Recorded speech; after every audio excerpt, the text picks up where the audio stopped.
శుక్లాంబరధరం విష్ణుం శశివర్ణం చతుర్భుజం ప్రసన్నవదనం ధ్యాయేత్ సర్వవిఘ్నోపశాంతయే అగజానన పద్మార్కం గజానన మహార్నిజం అనేకదంతం భక్తానాం ఏకదంతముపాస్మహే. ఓం గం గణపతయే నమః. ఓం శ్రీమాత్రే నమః. ఓం శ్రీ గురుభ్యో నమః. మా ఆది ఆస్ట్రాలజీ చూస్తున్నటువంటి మీ అందరికీ, అలాగే విదేశాల్లో కూడా ఉంటూ నా వీడియోస్ చూస్తున్నటువంటి మీ అందరికీ పేరు పేరున నా హృదయపూర్వక నమస్కారాలు. ఇప్పుడు మనం 16 ఏప్రిల్ నుంచి 30 ఏప్రిల్ అంటే 16th ఏప్రిల్ నుంచి 30th ఏప్రిల్ అంటే 15 days ఏప్రిల్లో ఎలా ఉండబోతోంది అంటే మేషరాశి నుంచి మీనరాశి వరకు కూడా ఈ రాశుల వాళ్ళ ప్రభావం ఎలా ఉండబోతుందో ఇప్పుడు తెలుసుకుందాం. దానికంటే ముందర మీరు మీ జాతకాలు చూపించుకోదలుచుకుంటే మా ఆది ఆస్ట్రాలజీని కన్సల్ట్ చేయండి. ముఖ్యంగా మీ date of birth, time of birth most important అండి, అంటే ప్లేస్ ఆఫ్ బర్త్, ఈ 3 ఇంపార్టెంట్ అనమాట. ఉంటే మీరు ఏ ప్రాబ్లమ్స్ ఏమైనా ఉన్నా కూడా నాకు ఫోన్ చేస్తే నేను తప్పకుండా పరిష్కార మార్గాలు నేనే మీకు సూచిస్తాను. కుంభరాశి వారికి ఈ 15 రోజుల్లో విదేశీ పర్యటన చేసుకోబోతున్నారు. అది కూడా మీరు ఉద్యోగరీత్యా విదేశాలు వెళ్ళడము, అక్కడ బాగా డబ్బు సంపాదించడము కోసము మీరు విదేశాలకు వెళ్తారు. కారణం ఏంటి అంటే మీ రాశ్యాధిపతి 12th house లార్డ్ కూడా ఉన్నాడు. రాశ్యాధిపతి 12వ ఇంటి వాడు, 2వ ఇంట్లో ఉన్నాడు కదా శనీశ్వరుడు. వలన మీరు విదేశీ పర్యటన చేస్తారండి. శని రాహువుల వలన బహు అలంకార ప్రియుడు అంటారు కదా రాహువు. సో మీకు అలంకారం అంటే బహుశా రింగ్స్ కానీ లేకపోతే ఆభరణాలు కానీ కొనుక్కోవడానికి అవకాశం ఉంది. ద్వితీయ భావంలో శని రాహువులు చాలా తప్పండి. మంచి అవకాశాలు ఇవ్వరు. భార్యాభర్తల విషయంలోనూ, ఫ్రెండ్ సర్కిల్లోనూ, బంధువుల దగ్గర చిన్న మనస్పర్ధలు రావడం, మీకు అసలే కోపం ఎక్కువ, స్పీడ్నెస్ ఎక్కువ, గబుక్కుని తిట్టేస్తుంటారు. అది క్షణికావేశం. దానివల్ల వాళ్ళు హర్ట్ అవుతుంటారు అన్నమాట. కొద్దిగా మాట జాగ్రత్తగా ఉంచుకోండి. నేనేమి మీకు సలహాలు ఇచ్చేవంత స్థితిలో లేనండి నేను. కాకపోతే మీకు చెప్పడం జరుగుతుంది అంతే. అది మీ ఇష్టం.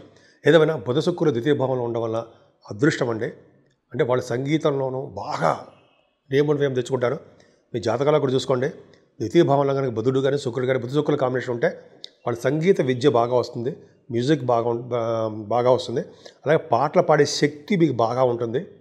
మీ మాట వినాలని చెప్పి మిమ్మల్ని చూడాలని మీ ఫ్రెండ్స్ సర్కిల్లోనూ మీ బంధువులు అందరూ చూస్తుంటారు.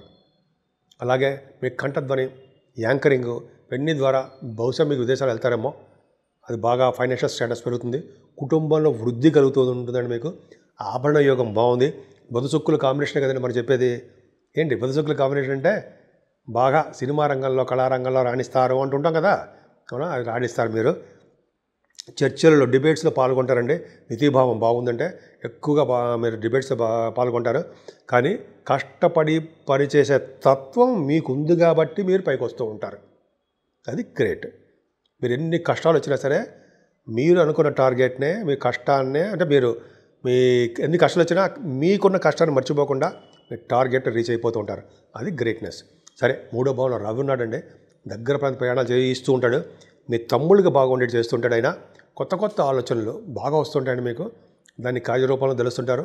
కార్యరూపంలో ఆలోచన అంటే మీకు తెలుసు కదా. అంతేకాకుండా ఎక్కువగా ప్రయాణాలు చేయడము, కమ్యూనికేషన్ స్కిల్స్ పెంచుకోవడము, ధైర్యంగా ఉండడము. 3వ భావంలో రవి ధైర్యాన్ని ఇస్తాడు కదా, భయపడరు. అలాగే 4th భావంలో గురుడు సంగీతాన్ని పెంచుతూ ఉంటాడు. సంగీత మ్యూజిక్ డైరెక్టర్స్ ఉన్నారనుకోండి, సంగీత సాధన చేసేవాళ్ళు, వాళ్ళకి బాగుంటుంది. చదువులో ఆటంకాలు ఉండవు. తల్లిగారి యొక్క ప్రేమాభిమానాలు నిండుగా ఉంటాయి. పర్ఫెక్ట్. ఆడ ఆరోగ్య పరిస్థితి కూడా చాలా బాగుంటుంది. ఆర్థిక పరిస్థితి బాగుంటుంది. అలాగే ఆభరణాలు, బంగారు ఆభరణాలు కొనుక్కోవడానికి, వస్త్రాలు, కొత్త బట్టలు కుట్టించుకోవడానికి కూడా అవకాశాలు ఉన్నాయండి మీకు. వర్తమాన గురుడు సామాన్యమేం కాదు. చతుర్థ గురుడు అన్నా కూడా గురుడు మంచిగా చేస్తాడు తప్ప 3వ భావంలో ఉన్న గురుడు కంటే 4th భావంలో గురుడే కొద్దిగా గొప్ప మంచి చేయడానికి అవకాశాలు ఖచ్చితంగా ఉంటాయి. ఇందులో డౌట్ లేదు. 2nd house లార్డ్ 4th భావంలో ఉన్నాడు. 4th house లార్డ్ ద్వితీయ భావంలో ఉన్నాడు. కాంబినేషన్ ఏంటి? ఫారిన్. ఎటు చూసినా కూడా మీరు ఫారిన్ బహుశా మీకు తప్పట్లేదండి. విద్య రీచో, షూటింగ్లు రీచో, బిజినెస్ పనులు రీచో, మొత్తానికి మీ జాతక ప్రకారం వెళ్ళి తీరుతారు. పైగా రాహు కనెక్ట్ అయి ఉన్నాడు అక్కడ, శుక్రుడికి కానీ శనికి కానీ. ఖచ్చితంగా విదేశ పర్యటన మీరు చేసి తీరుతారు. రాహు కనెక్షన్ మీ దగ్గర ఉండాలి, మీ జాతకంలో ఉండాలి. అంటే అందరూ వెళ్ళిపోరండి. మీ జాతకాలు ప్రోగ్రామ్స్ ఉన్నా వెళ్ళాలని అనుకున్న వాళ్ళకందరూ కూడా అడ్డు ఉండదన్నమాట. అడ్డు ఆపు ఉండదు అన్నట్టుగా ఏ ప్రాబ్లమ్స్ ఉండవు. పైగా మీ సంతానం వల్ల మీకు ధనప్రాప్తి ఉండవు. బుధుడు నీచభంగ రాజయోగం అయిపోయింది కదా. శుక్రుడు ద్వితీయ భావంలో, శుక్రుడు 4th హౌస్లో ఆడు ద్వితీయంలో బ్రహ్మాండంగా ఉన్నాడు. శుక్రుడు రాజయోగకారకుడు, అది గ్రేట్నెస్. సో అదొకటండి మీకు అద్భుతం. అంతేకాకుండా చిల్డ్రన్ వల్ల ధనము, అంతేకాకుండా స్టాక్ మార్కెట్ వల్ల ధనయోగము, ఖచ్చితంగా ధనం ఉంటుందండి. స్టాక్ మార్కెట్, షేర్ మార్కెట్లు, వాటిల్లో స్పెక్యులేషన్, వాటిలో మీరు ధనం సంపాదిస్తారు, డబ్బులు వస్తాయి. లాటరీస్ అంటారు సార్, లాటరీస్ వద్దు, అవన్నీ వద్దండి, నేను ఏమీ ప్రోత్సహించను, నాకు ఇష్టం ఉన్నా కూడా. కాకపోతే ఏంటంటే ఆ ఫీల్డ్లో ఉన్న వాళ్ళకి యోగిస్తుంది అని చెప్తున్నా. అంతేకాకుండా 6వ భావంలో కుజుడు మంచి బాగుంటుందండి, మంచివాడే. కానీ కుజుడు బలం లేకుండా ఉండిపోయాడు. అనారోగ్య సమస్యలు, శత్రు భయము, రోగ భయాలు, కుటుంబాల కలహాలు ఇవన్నీ ఉండడానికి అవకాశాలు ఉన్నాయి. కానీ మీ తమ్ముళ్ళకి కూడా బాగుండపోవడానికి ఉన్న తమ్ముళ్ళు కానీ చెల్లెలు కానీ చిన్న చిన్న ప్రాబ్లమ్స్ వస్తాయండి. అందుకని సుబ్రహ్మణ్య స్వామిని నిరంతరం కొలవడమే మీరు చేస్తున్నారు కదా. సుబ్రహ్మణ్య స్వామి పూజలు, పాలాభిషేకాలు అవి చేసుకుంటూ ఉండడం వల్ల అద్భుతంగా ఉండదండి. ఏదైనా భార్యాభర్తల యొక్క అనురాగ దాంపత్య జీవితం బాగుంటుంది, భయపడే అవసరం లేదు. అష్టమ స్థానం కేతు కూడా చూసుకున్నా అనారోగ్య సమస్యల నుంచి మీరు బయటపడతారు. ఎటువంటి అనారోగ్య సమస్యలు ఉన్నా, కోర్టు రిలేటెడ్ సంబంధించిన ప్రాబ్లమ్స్ ఉన్నా, లా రిలేటెడ్ సంబంధించి ఉన్నా, అది తక్షణమే సకాలంలోనే త్వరలోనే మీకు మంచి శుభవార్తలు ఇవ్వడానికి అవకాశాలు ఎక్కువ ఉన్నాయి. గురు ప్రభావం ఉంది కదా, శని వల్ల లేట్ అయిపోతూ ఉంటుంది, కానీ గురు ప్రభావం వల్ల మీకు చక్కటి అవకాశాలు అన్నీ బ్రహ్మాండంగా ఉన్నాయండి. మీరు ఏం భయపడాల్సిన అవసరం లేదు. ఆరోగ్యంగా ఉంటారు, ఆనందంగా ఉంటారు, ఎప్పుడు కూడా దీర్ఘాయుర్దాయం ఉంటారు సరే, ఎక్కువ కాలం బతకడానికి అవకాశాలు ఉంటాయి. బతకడానికి శని అష్టమస్థానం చూస్తే సరే పక్క పెడితే ఏదైనా మంచి జరుగుతుందండి మీకు. పైగా మీ వ్యాపార అభివృద్ధి దినదిన ప్రవర్ధమానం అవుతూనే ఉంటుంది. మీరు ఏ వ్యాపారం చేయండి ఆ వ్యాపారం బాగుంటుంది. మీ విద్య రీత్యా కూడా విదేశాలు వెళ్ళడానికి, ఉన్నతమైన విద్య అంటాం కదా, అవకాశాలు ఉన్నాయి, విదేశాలు వెళ్తారు. తీర్థయాత్ర కూడా చేస్తూనే ఉంటారు. పైగా దశమస్థానానికి గురుదృష్టి ఉందంటే చాలా గ్రేట్ అండి. దశమస్థానం మీకు వృశ్చిక రాశి అవ్వడము, ఆ స్థానం అనేది డాక్టర్స్ వృత్తి వాళ్ళకి సూచిస్తుంది అని అంటాం కదా. పైగా గురుదృష్టి ఉంది అంటే డాక్టర్స్ వృత్తిలో ఉన్న వాళ్ళకి, ఆడిటర్స్కి చాలా బాగుంటుందండి. ఆడిటర్స్ కూడా బాగుంటుంది, ఫైనాన్స్ అండ్ అకౌంట్స్ సంబంధించిన వాళ్ళకి. అలాగే లా రిలేటెడ్ సంబంధించిన అడ్వకేట్స్కి కానీ, లేకపోతే కదా వాళ్ళకి, వేద పండితులకి ఇలాగ దశమస్థానం చాలా బాగుందండి. ఉద్యోగం భద్రత ఎక్కువ ఉంటుంది. ముఖ్యంగా సాఫ్ట్వేర్ రంగ ఉద్యోగస్తులకి ఏ రంగంలో ఉన్నా సరే, గవర్నమెంట్ ప్రొఫెషన్లో కానీ, ప్రైవేట్ ఆర్గనైజేషన్లో కానీ, కొత్త ఉద్యోగాలతో ప్రయత్నం చేసేవాళ్ళకి కానీ ప్రయత్నం చేస్తుంటారు కదా, వాళ్ళందరికీ కూడా లేడీస్ అండి, వాళ్ళందరూ కూడా మంచి మంచి ఉద్యోగాలు రావడానికి వాళ్ళ జాతకాల రీచ్ ఆధారపడి ఉంది. అయినా సరే బ్రహ్మాండంగా ఉంది. గురు ప్రభావం బాగుంది కదండి. బ్యాంకింగ్ రంగంలోనూ, ఎడ్యుకేషన్ సంస్థల్లోనూ బ్రహ్మాండంగా మీ ఏం భయపడే అవసరం లేదు. కాకపోతే మీ చేస్తున్న వ్యాపారాల్లో నష్టాలు రావడానికో, లేకపోతే వ్యాపారంలో స్టాప్ అయిపోవడం, ఆలస్యం అవ్వడమో, ఆగిపోవడమో ఇవన్నీ జరగడానికి అవకాశం ఉంది. కాకపోతే మీరు విదేశాలు వెళ్ళడము, సన్మానాలు జరగడము, గుడులకి, గోపురాలకి, ధ్వజస్తంభాలకి, అలాగే మీ టెంపుల్స్ అంటాం కదా, అన్నదానానికి మీరు డబ్బులు విపరీతంగా ఖర్చు పెట్టేస్తూ ఉంటారు. ఏదైనా కుంభరాశి వారికి చెప్పవలసిన సూచన ఏంటంటే కష్టపడండి. మీరు కష్టాన్ని నమ్ముకోండి. ఇవన్నీ నా జాతకాలు అనేది నామమాత్రం, కానీ కష్టాన్ని నమ్ముకునేవాడు ఎప్పుడు కూడా ముందే ఉంటాడు.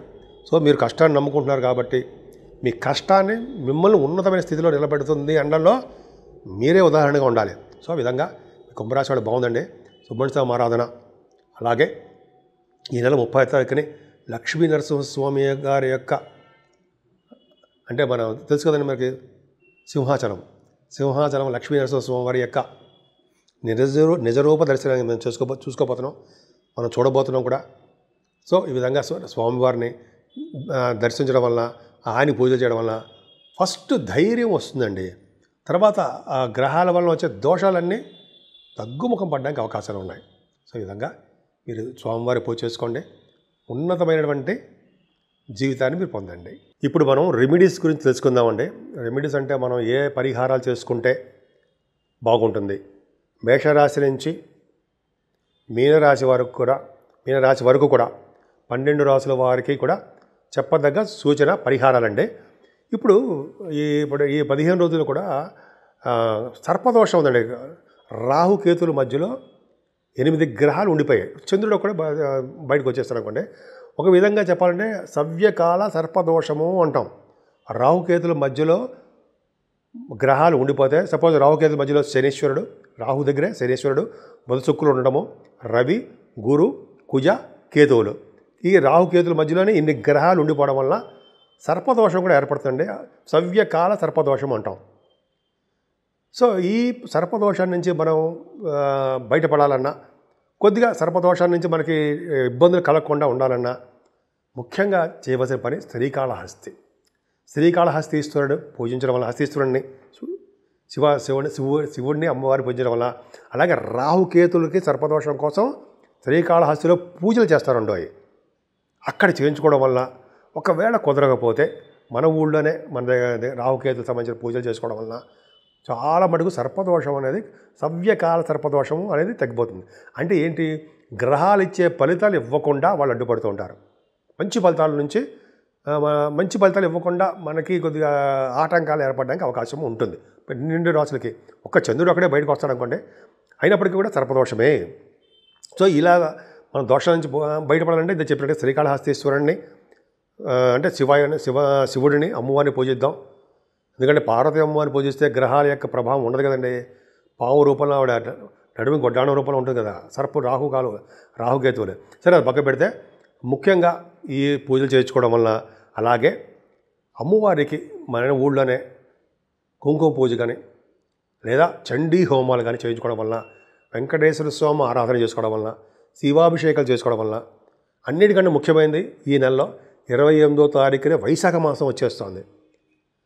అందున 30వ తారీఖు మన సింహాచల నరసింహస్వామి చందనోత్సవం జరగబోతుంది. సో అంటే ఏంటి, మనం నిజరూప దర్శనాన్ని సింహాచలంలో నరసింహస్వామికి గంధంతో, మీకు తెలియదు ఉందండి, మొత్తం స్వామివారిని కప్పేస్తారు, చేసేస్తారు. ఇప్పుడు స్వామివారికి ఆ గంధం తొలగించి నిజరూప దర్శనం కలిగిస్తుంటారు. ఆ స్వామిని చూసినా, ఆ స్వామివారిని పూజించిన మనకి ఈ రాహుకేతువులు కాదు కదా, ఎవరి వల్ల శనీశ్వరం వల్ల ఎటువంటి గ్రహాల వల్ల వచ్చే దోషాలు పరిహారం అవ్వడమే కాకుండా మనకి ఎటువంటి ఇబ్బంది కలగనివ్వకుండా ఆ లక్ష్మీనరసింహస్వామి మనకు కాపాడతారు. పైగా ధైర్యాన్ని ప్రసాదిస్తారు. మనకి ఎటువంటి కోర్టు కేసులు ఉన్నా, అంటే ఎటువంటి ప్రాబ్లమ్స్ ఉన్నా, పెళ్లి కాకుండా ఉన్నా, లేకపోతే పుత్తూరుగా ఇబ్బంది కలిగినా, లేకపోతే ఉద్యోగాల సమస్యలు ఉన్నా, ఇటువంటివన్నిటికీ కారకులు గ్రహాలే కదండి. సో కాబట్టి స్వామివారిని పూజలు చేద్దాం. ఇప్పుడు మేము అన్నీ చెప్పినా కూడా నాలెడ్జ్ కోసం చెప్తున్నాం. మీ కష్టాన్ని నమ్ముకోండి. మీరు ఎప్పుడైనా సరే మనం అనేది గ్రహాలు అనేది మేము చెప్తూ ఉంటాం, మీకు మనం దాన్ని రెమెడీ చేస్తూ ఉంటాం. కానీ కష్టాన్ని నమ్ముకున్న వాడు ఎప్పటికీ చెడిపోడు. అంటే నిజాయితీగా కష్టపడి డెడికేటెడ్గా నిమగ్నమైపోయి చేస్తుంటారు ఉంటారు చూసారా, మీలాంటి వాళ్ళు కష్టపడతారే, వాళ్ళకి తిరుగులేని సామ్రాజ్యం, తిరిగే ఉండదు లైఫ్లో. సో కష్టపడండి, ప్రతి దాంట్లోనూ విజయం పొందండి. విజయం పొందుతూ భగవంతుడి యొక్క ఆశీస్సులతోటి మీరు విజయం పొందడానికి అవకాశాలు ఎక్కువ ఉంటాయి. సో 12 రాసుల వారు కూడా మనం మీ కష్టాన్ని నమ్ముకుంటూ భగవంతుడి యొక్క ఆశీస్సులు పొందుతూ ఉందాం. సో ఈ విధంగా ఈ 15 రోజులు మీకు కలిసి రావాలని, ఆ లక్ష్మీనరసింహ స్వామి యొక్క దీవెనలు, ఆయన యొక్క కరుణ కటాక్షాలు మీ మీద, మనందరి మీద ఉండాలని నేను మనస్ఫూర్తిగా కోరుకుంటున్నాను.